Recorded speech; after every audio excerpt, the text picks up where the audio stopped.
Hola, buenos días a todos.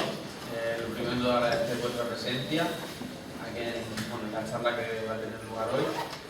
En concreto, bueno, como habréis podido ver y os habrá podido decir Rafa, la charla va sobre el mundo de los operadores y en concreto sobre el producto de Sudáfrica. Para ello contamos con Nicolene Dietrichsen, directora del operador Kwasol Tours, ¿vale? Que opera sobre todo la zona de Sudáfrica, las islas Seychelles, las islas Mauricio, Botswana, Namibia, Zambia, ¿vale? La tuvimos ya con nosotros en el programa de radio que tenemos los domingos en Onda Regional de Murcia, contándonos un poquito pues, cosas de Sudáfrica. Y hoy en concreto vamos a hacer un pequeño remix, vamos a hablar de su producto y también de cómo es la labor que ella ejerce en este tour operador, ¿no? La charla va a ser en inglés, espero que lo entendáis todo. ¿De acuerdo? Podéis hacer al finalizar cualquier tipo de pregunta en inglés, por supuesto. ¿Vale? Y nada. O en africano. Vale. Bueno, y nada, sin más dilación os dejo con ella, la experta en este mundo. Creo que es una cosa muy interesante el mundo de los tour operadores. Entiendo que ya todo el mundo sabe lo que es un tour operador, ¿de acuerdo? Por lo que espero que aprovechéis la presencia de ella aquí, porque todos los días no contamos con gente así del sector, más en concreto aquí en la ciudad de Vigo, ¿vale? Bueno, un segundo, antes de que empiece, es obligatorio escribir un informe para la gente de cuarto sobre esto, lo sabéis, ¿no? ¿De Pablo también? Pablo, Rafa y cualquiera.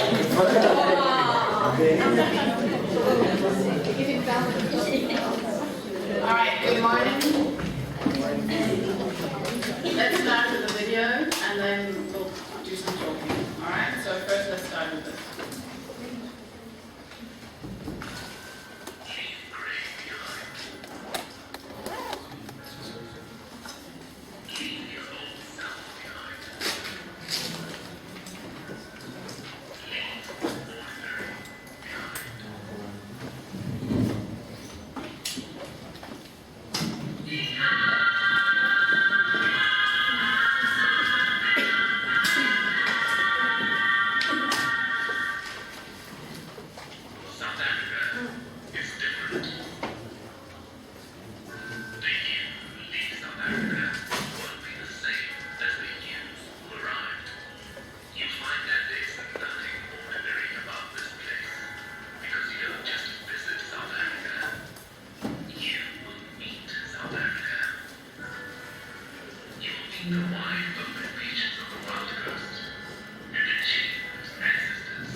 You will go on a walk at night through the bush that you will never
been living in Murcia for about 8 years.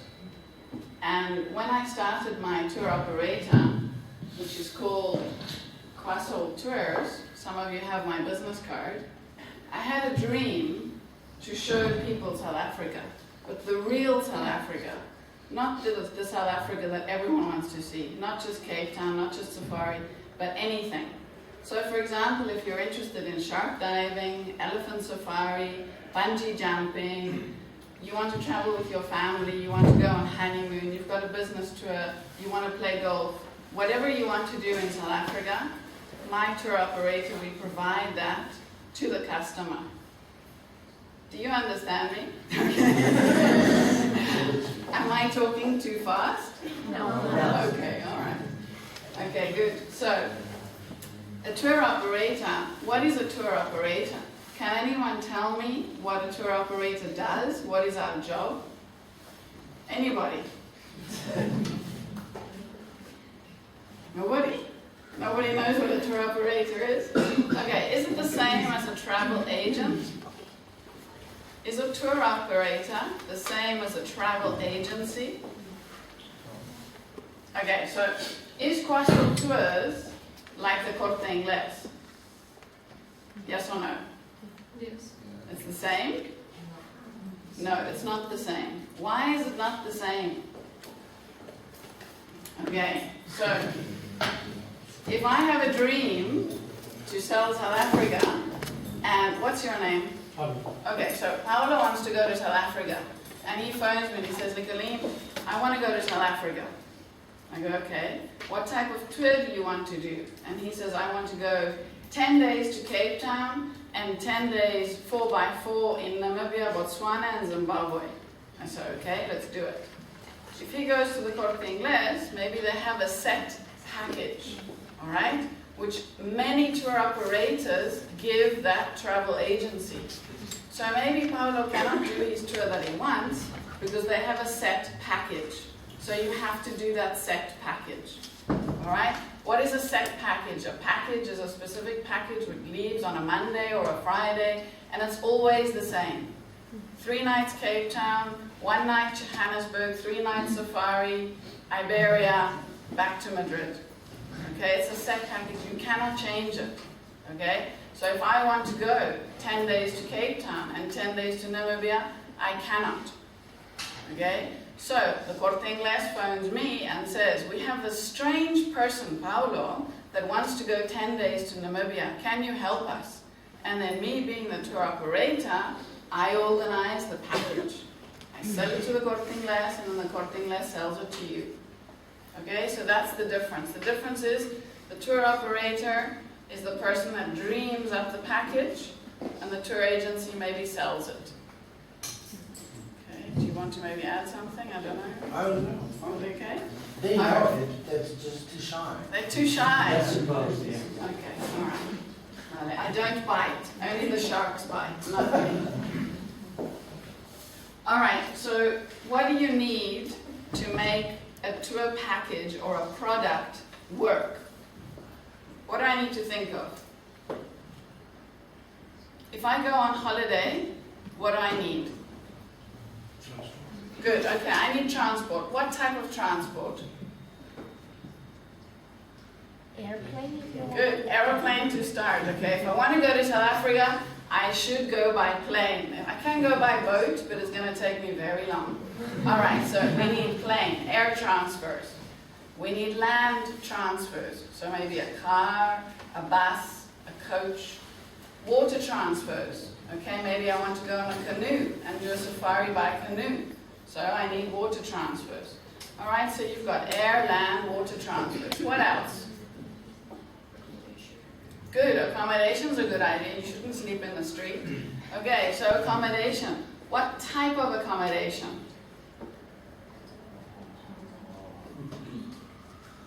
It's not difficult. Come on, guys. What type of accommodation? Hotels. Okay, what type of hotels? I would expect an exotic one. Okay, an exotic one. Okay, so maybe luxury. Okay, so you can start with the bottom. You can do backpacking. All right, in South Africa, we've got about 5 types of different accommodation. You can do backpacking. What is a backpacker? You take your mochila, your bag, and you go through South Africa, all right? You can stay in 3-star hotels or self-catering. So you buy your own food, it's like a house. You stay in a house. Then you've got maybe, for example, guest houses, which is a luxury type of house you stay in, but it's smaller, it's more private, so it's very personal. Okay, maybe 10 rooms, so it's very small. Then you get your top luxury hotels, which is 5-star and 6-star. In South Africa we have 6-star hotels. It's top of the range, very expensive. And then you get your lodges, okay?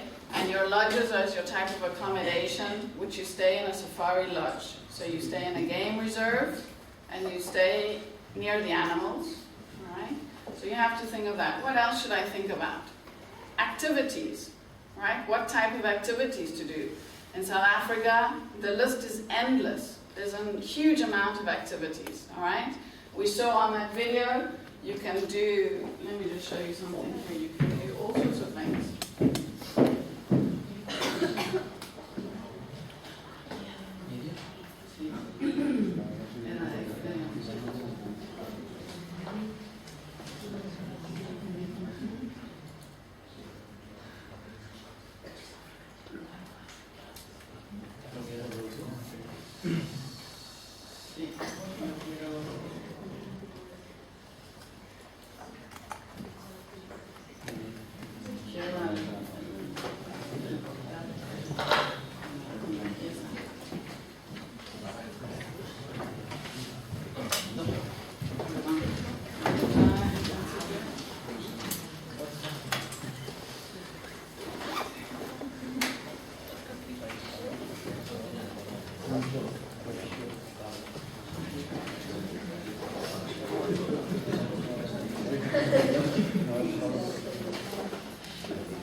Short list, we can go to the Drakensberg, that's the Drakensberg Mountains, the garden route, which is a route along the coast. We've got Johannesburg, we've got Pretoria, we've got motorbiking, we've got outdoor adventure, safari, walking safaris, whale watching, Soweto shark cage diving, just to give you a brief idea.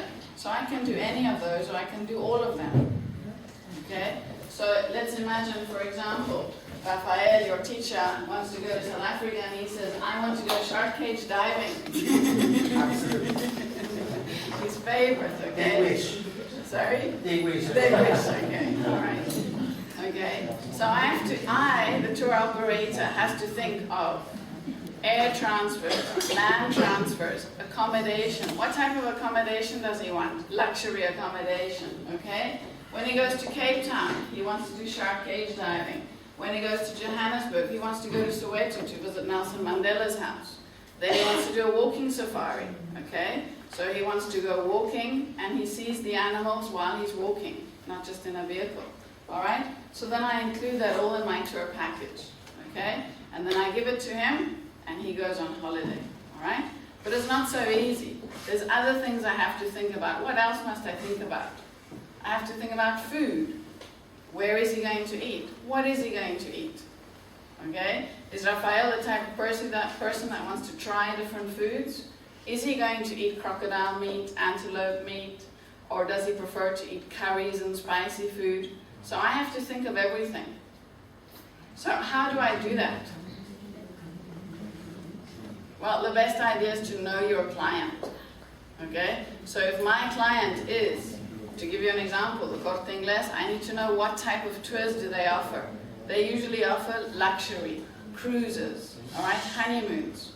So I need to think of my client, all right? I cannot sell my client a backpacking if he wants luxury, because will I get the work? No.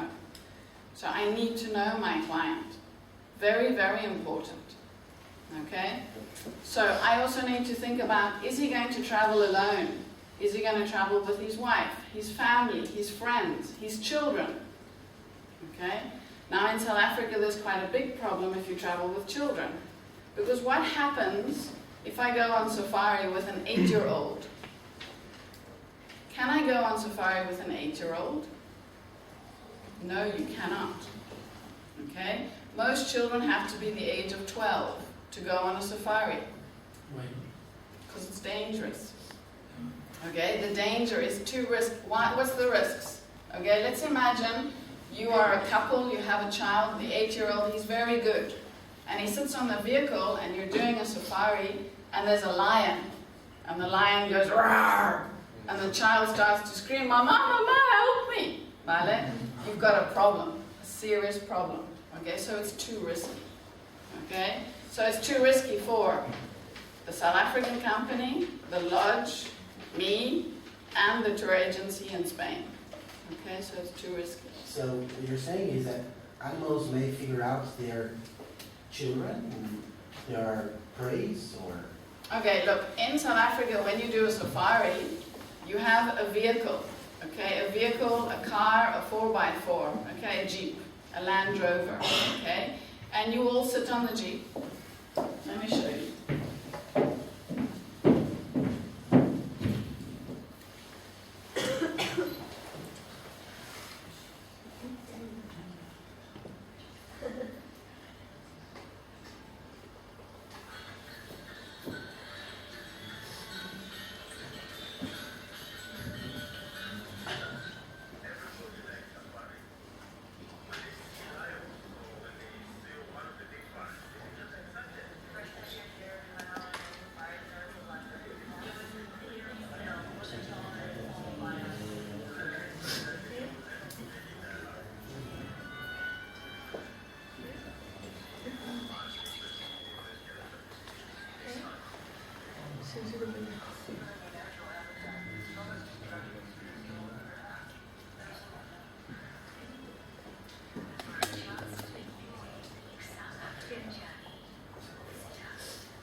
Okay, so that's like a 1-minute safari. Okay, so that vehicle, that car, people sit on the car and it's open. Okay, so when you see an elephant, you look at the elephant and you take your photos. But you cannot stand, you cannot shout, you cannot jump off, you cannot touch the animal. Okay, all right. Well, you can, but there's consequences. So I don't advise it. So when you're on a safari, there are dangers. Okay, a normal adult, we get excited. When I see an elephant, I get excited, and I've seen an elephant maybe 3 million times. Okay, or when you see a leopard or you see a lion, it's very exciting. So it's your first time you see an elephant, you get excited. Okay, so a child might even get more excited. Okay, so the safari vehicle we saw there, that's what you use. It's open, you're on the vehicle, it's quite safe, you've got a guide, you've got someone with a rifle, so it's generally quite safe. But if you get off the vehicle, or there's a child that makes a noise, or even a woman that starts to scream, or a man that starts to shout or do something stupid, there's a risk. Okay, so you cannot risk it with children. Okay, in South Africa, however, there are lodges that if you're less than 12, you can go, but your parents have to go with you and you have to have permission. So, right. It happens the same in Kenya. Children have to be over 12 to go on. I'm not sure. I'm not sure. This time here. It's usually 12 years old. Younger is risky. Okay? For example, babies of 2 years old, they don't let on the safari vehicle. Some lodges don't allow children, some lodges do allow them, but you need to have the permission. Okay? And the company, the tour operator, has to have the right insurance. My company, we've got a certain amount of millions of dollars insurance, so that if something happens to a client, we are covered. Okay? That's another factor in your packages. Yes. So, Of course. So once you've got your transfers, your accommodation, your meals, your excursions, you also have the insurance, which is very important. Okay? Why does one need the insurance when you travel? Because there are so many things that can go wrong. What can go wrong on holiday? everything. Do any of you go on holiday? No one goes on holiday Oh, here? they're studying on the Only Raphael goes on holiday. They study a lot. Oh, you're studying, okay, I understand. Okay. It's only me that goes on holiday, okay. Alright, so what can go wrong on holiday? Come on guys, it's easy, anything, what can go wrong? You lose your passport. What do? Right. You what? You? Who do you call? Your mother. Okay, that's a good option. Okay, who else should you call? Good, alright, the embassy. You can also call the tour operator, and the tour operator will help you. Okay? Alright, what else can go wrong? You can get robbed. Okay, someone robs your wallet, your passport, your laptop, your camera. Okay? Maybe your flight is delayed. Your luggage gets left in Paris and you're in South Africa. Okay? You get sick.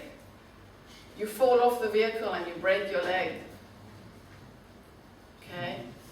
There's many things that can go wrong. So this is why you need insurance. When you as the traveler are traveling and you as the tour operator have to offer insurance.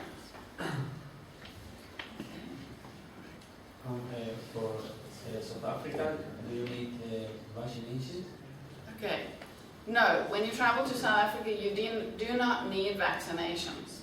Okay? So if you travel to places like Namibia, Botswana, or Zimbabwe or Zambia, you need yellow fever injection, all right, against yellow fever. In South Africa, we do not actually have yellow fever, so you don't need to get injected for yellow fever.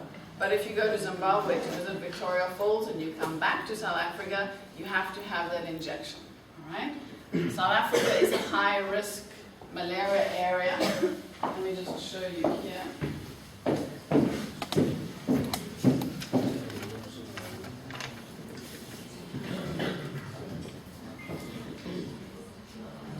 All right, so South Africa is 2.5 sizes bigger than Spain. All right? So, for example, if I travel from Murcia to Madrid, it's 4 hours drive. Okay? But if I travel from Cape Town to Johannesburg, it's 1,600 kilometers. It takes me 16 hours. It's a long drive. I've done it many times, it's long. Because all of this is the desert, the Kalahari Desert. So it's very long, the drive. Okay? Right? The northern parts, here, Kruger Park, KwaZulu-Natal, is high risk for malaria. So in summer, when there's a lot of rain, when the rain falls very high, you get mosquitoes. All right? And those mosquitoes can bite you and you could have malaria. But the possibility is very low. All right? So you can take some sort of medication before you go, and once you come back, you can also put on a spray like a repellent, so that the mosquito doesn't bite you. Okay? The best thing is the mosquito only comes out in the morning and the night, so you don't walk around early morning and early night. You stay in your room or you stay in the safari vehicle. You don't go to the river looking for crocodiles, because the mosquito will bite you. If the crocodile doesn't bite you first. Okay, Cape Town, Ciudad de Cabo, Pretoria, Johannesburg, Kruger National Park, and Durban. Okay, Port Elizabeth, and this is the garden route. So a typical package in South Africa is usually you arrive from Madrid or Paris or England or Germany in Johannesburg, right? You fly from Johannesburg to Cape Town, it's a 2-hour flight, and you spend about 4 days in Cape Town. Most people sell 3 nights. I have a problem with that. Kwasol Tours has a problem with that. Why? Because when you arrive from Madrid or Paris to Joburg to Cape Town, it's already 5 o'clock in the evening. Everything closes at 6. Okay? So you can't go anywhere. You go to a restaurant, you have a meal, you have a shower, but you've lost 1 day. That's 1 night. Second day you do Table Mountain, Robben Island, you visit the typical things of Cape Town. That's another day. Day 3 you do the peninsula. The peninsula route is this little route here. right? And you see where the two oceans meet, the Atlantic and the Indian. There's whales, there's dolphins, there's sharks, there's seals, there's penguins. Okay, so that's a whole day route. And the next day you fly to safari. So you've seen Cape Town, but you haven't had any time to relax. Okay, because the first day you're traveling. Day 2 you're doing some things, but you're a bit spaced out. And day 3 you're traveling. So day 4 you actually need another night in Cape Town, so that you can just chill and enjoy Cape Town. Because Cape Town's like San Francisco or like Barcelona. You need to enjoy it. You need to walk around. You need to just breathe the Cape Town air. Okay, speak to the Cape Townians, have a laugh, have a beer, enjoy them. I don't know if you're allowed to drink beer, but if you're underage, I'm sorry. Okay, in South Africa we don't have non-alcoholic beer. That does not exist. Alright, so let's say 4 nights. So most people sell 3, I sell 4. Then you go do safari. Most people sell 2 nights safari. I have a problem with that, because once again you don't get to enjoy it. You fly from Cape Town early in the morning, you get to Johannesburg, you get to your safari lodge at 2 o'clock. You do a safari from 4 to 7. The next day you have 2 safaris, and then the third day you fly out. So, okay, so you've done 3 safaris, which is fine, but you haven't had a day to relax. You're on holiday, right? I like to relax when I'm on holiday. Okay, all of you study, I know, but Raphael, do you like to relax? Of course. Okay, so, do you like to relax? So I prefer 3 days. The first day you arrive, you do your safari, and then you still have 2 full days to do safaris. Whether you're in the Kruger Park or in another park, you can do it relaxed. And then you fly back to Joburg, do a night Joburg, do a night Pretoria. Everybody goes to Johannesburg. I go to Pretoria. Why? It's my city. I grew up in Pretoria, I'm from Pretoria. It's a beautiful city. So why should everyone go to Johannesburg when you can stay in Pretoria? It's more beautiful, it's safer, it's greener. Okay, there's jacaranda trees, so at the moment the whole city's purple. And you can still visit Johannesburg. You can go to Joburg, you can go to Soweto, you can go shopping, you can go to Sandton to have photos with Nelson Mandela Square. You can, but you can sleep in Pretoria. So the whole reason for Kwasol Tours is we're trying to do things just a little bit differently. Okay? Is it more expensive?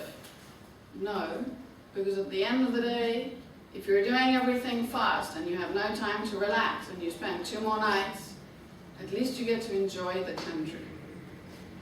Okay? This is from a South African point of view. Okay? If you're feeling more adventurous, you can do shark diving, okay, in Hans Bay. You can do the garden route, which is absolutely beautiful. Lots of mountains, it's green, you've got the ocean, you can do whale watching, dolphin watching, okay? You can even see sharks along the coast. There's lots of beaches. The beaches in South Africa are beautiful. Long white beaches. There are places you can swim. And then from Port Elizabeth you can fly to Durban. Durban's, once again, it's like a tropical city. Okay, it's very green, very tropical, lots of sugar cane. And Durban's known for the Zulu people. Alright, Durban is part of KwaZulu-Natal. The Zulu people is the biggest tribe in South Africa. Keep in mind that in South Africa we speak 11 languages.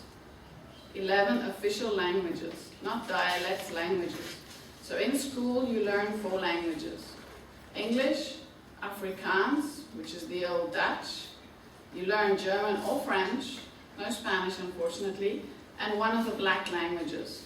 So if you live in Cape Town, you learn Sotho. If you live in Durban or KwaZulu-Natal, you learn Zulu. If you live in Pretoria, Johannesburg, you learn Northern Sotho or Sotho.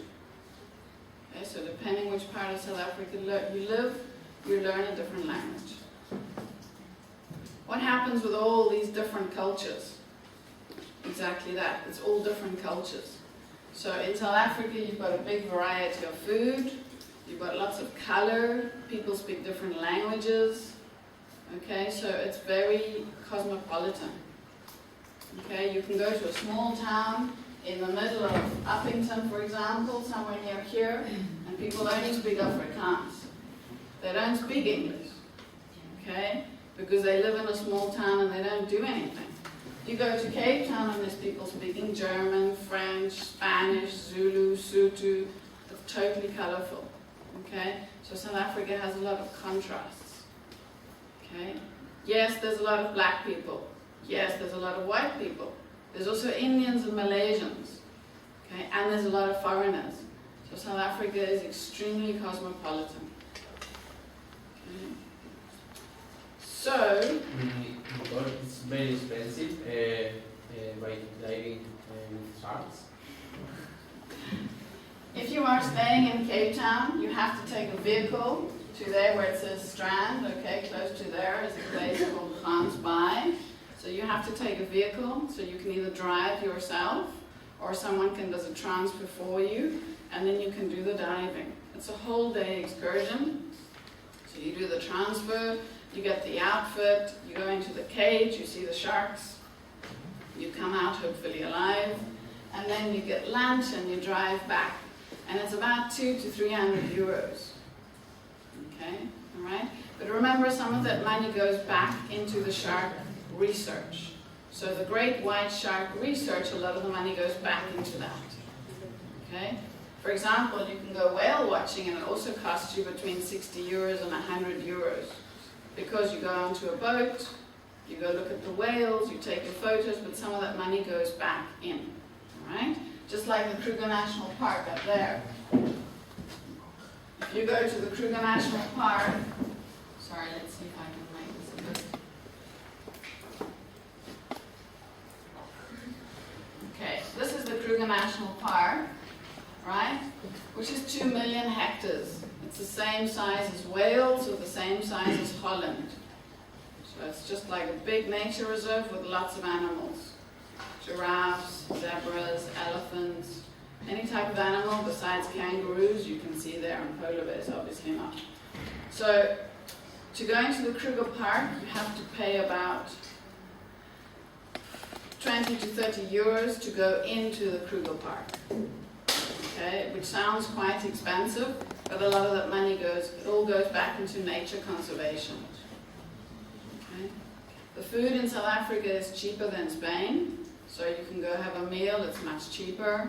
Drinking in South Africa is obviously much cheaper. Petrol is also cheaper, which is a good thing at this moment in time. So, yeah. Any questions?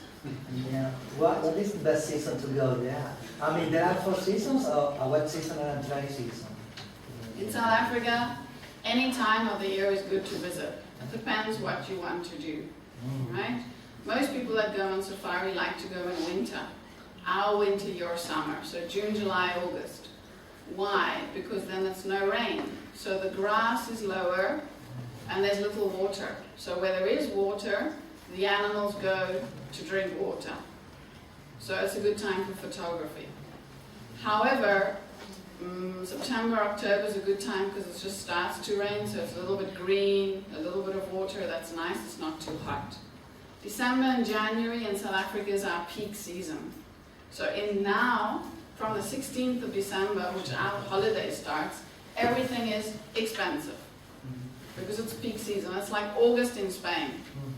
All right, so we have Christmas in summer. Okay, it's now our summer holiday. So from the 16th of December till the 10th of January, everything is peak season. So everything's more expensive. It's a nice time to travel, but it's very busy because the South Africans travel in South Africa. So everyone in Pretoria goes down to the beach. Okay, so everyone that lives in Johannesburg and Pretoria goes to Cape Town or to Durban. Like everyone in Madrid goes down to La Manga, no? Okay? So it's the same thing. People from Joburg go down to Durban, people in Pretoria go down to Cape Town. So the whole coast, the coastline, is extremely busy. Easter is a good time to go too. Not if you go to the Kruger Park because it's very, very busy. So, but any time of the year, your tourists are welcome all time of the year. Depends what you want to do. Remember, for example, if you're a golfer, let's imagine I'm selling a golf package. I would not go in peak season. Why? Because it's more expensive. It's more difficult to get the client to play golf. So I would go when it's a lower season. Maybe in February or March, maybe in September or October. Okay, so me being the tour operator, I would advise a time which is easier for the client. Okay, if there's clients with children, I would also advise them to maybe go March, April, September, October, when it's not so busy. If they have holiday in Spain in August, they should go in August. Okay, because in South Africa it's low season. Yes? What is the best way to sell your product? I mean, you go usually to workshops around the world? Or? Yeah. I go to workshops, for example, Fitur in Madrid, which we've got next month. I go to that. There's the one in Berlin and there's one in London. Okay. I also go to the fairs in South Africa. I promote our products in South Africa because the tour operators talk about their products and we're trying to help each other with our products. I speak to travel agents via media, for example, websites, Facebook, Twitter, all of these things, fancy things nowadays. You can promote your company. And also word of mouth. Most of my clients have been word of mouth. Okay, so when clients have gone, they've really been happy, they've told their brother, they've told their friend, and they've gone down. Most of my clients come either from Spain or from South America. It's true that you work from Spain, but you have a partner in South Africa. Yeah. So does it really, acting as a tour operator, need a lot of space or a very expensive shop in the middle of the city? You just can do it from your home, right? Yeah, basically. I mean, I've been living in Spain for 8 years, and we've officially been running for 5 years. So I've been working from Spain, and my partner works from Pretoria. So we do everything together. So sometimes during the year, I go home for about 6 weeks or 8 weeks. I go back to South Africa. Maybe I go back twice a year.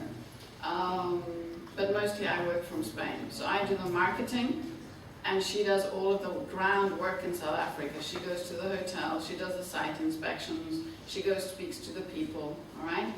Remember, it's very important that a tour operator has contacts with the people in your country, okay? So for example, if I've got a choice of 30 hotels in Cape Town, which one do I use? How do I know which one to use? All right, because on the website nowadays, everything looks fantastic. Your website sells anything. So I need to go look at the hotel, see the location. What's the access? What's the parking like? What's the safety like? Are there restaurants? Spanish people like to go out for dinner. Okay? A lot of people, for example, the English people like to stay in the hotel, eat at the hotel, and go to bed. But Spanish people like to go out. So I have to think of a hotel where they can go out. All right, so if you're staying in Cape Town, it has to be in a busy street with restaurants. Is there a taxi service? Are there transfers? Is the guide going to stay with the client 24/7? Okay, so you have to think of the hotel. So my partner in South Africa, she does the groundwork and all the administration, and I do most of the marketing. But yes, you're right. With a small space, with your laptop, you can really do anything anywhere nowadays. Because, as you said, even marketing with the new media has, I don't mean it's your job is easy, but it should be easier than It is 10 easier, years back. yes. You can get all the information offline, you can speak to people all the time online. Now with all the chat rooms, you can go onto, Trivago, for example, or some traveling website, and you can see who's saying what, okay? For example, maybe it's a really famous lodge like Sabi Sabu Resort. Everyone uses them. Why? Because they're so good. Okay, so we use them. Alright. We're also trying to be different. Kwasol Tours, we're trying to use small South African places, not just big international places. Yes? I have a question. Does your tour operator offer internships for students? Just like us? Maybe we can chat. Okay. Have you got my business card? No, I haven't. But Okay, well, there's a few circling around. Okay, I can give you one afterwards. We can look into it. Okay, More questions? Any more questions? Now's your opportunity.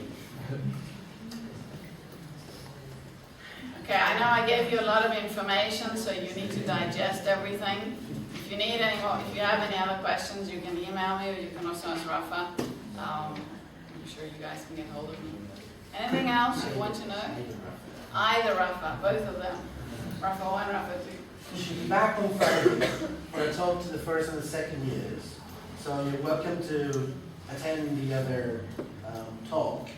And I've got Sam of her business class here, so you can also contact her directly. Okay? So you don't have any more questions?